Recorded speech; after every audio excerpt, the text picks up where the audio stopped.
Star Trek. The Next Generation treated Scotty better than any other original series guest star. When Star Trek. The Next Generation premiered in 1987, it carried the burden of living up to the legendary original series and its beloved cast. While the crew of the Enterprise D was meant to stand apart from Kirk's crew, the show occasionally dipped back into Star Trek's history to reconnect with fans. These appearances were often met with mixed results, sometimes too reliant on nostalgia, sometimes awkward in execution.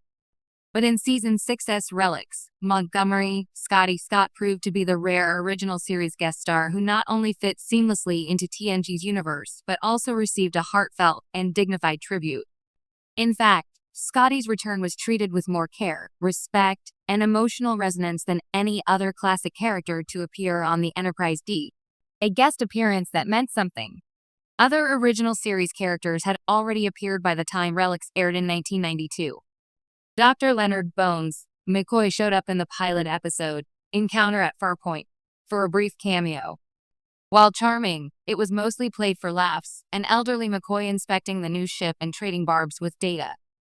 Spock, of course, appeared in the two-part Unification, which was significant for the larger canon but leaned heavily on his ambassadorial role rather than his connection to the Enterprise D crew. Even James T. Kirk made a crossover appearance later in Star Trek. Generations, but his death divided fans and left many feeling it diminished his legacy. Scotty's return, by contrast, was intimate. It wasn't about advancing Federation politics, introducing galaxy-shaking stakes, or forcing him into someone else's narrative. It was about Scotty, his legacy, his struggles, and his enduring value. That made his episode stand apart.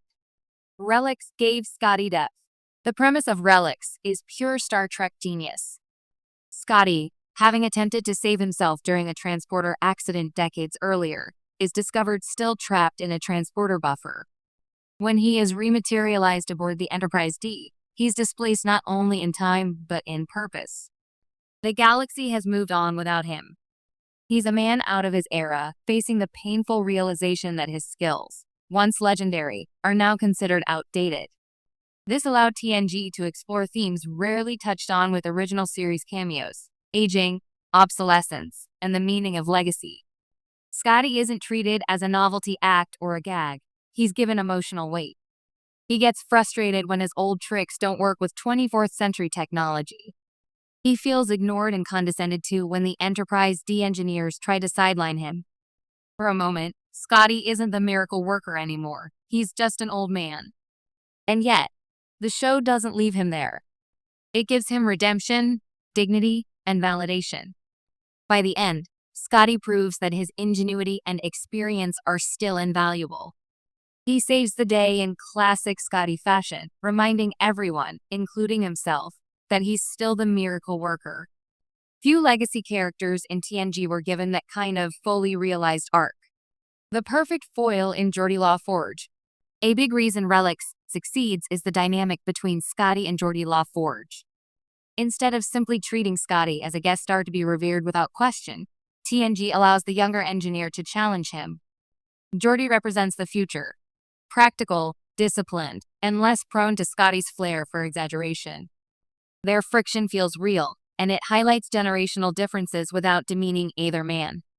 In the process, Scotty gets to pass on wisdom, while Geordi learns to respect the instincts of a veteran who knows things textbooks can't teach.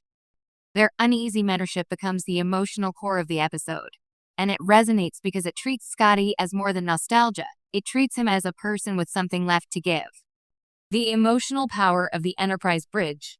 Of course, no discussion of Relics is complete without mentioning one of the most moving sequences in all of Star Trek. While reflecting on his displacement in time, Scotty recreates the bridge of the original USS Enterprise in the holodeck. The moment is bittersweet, Scotty sitting in the captain's chair, reminiscing about old adventures and friends long gone. Patrick Stewart's Jean-Luc Picard joins him, offering quiet companionship and a glass of Aldebaran whiskey. It's a small, understated scene, but it carries enormous emotional weight. Picard doesn't treat Scotty like a relic. He treats him like a man who helped pave the way for his own era of exploration. It's a passing of the torch without fanfare or melodrama. Few other guest appearances in TNG ever achieved this level of poignancy.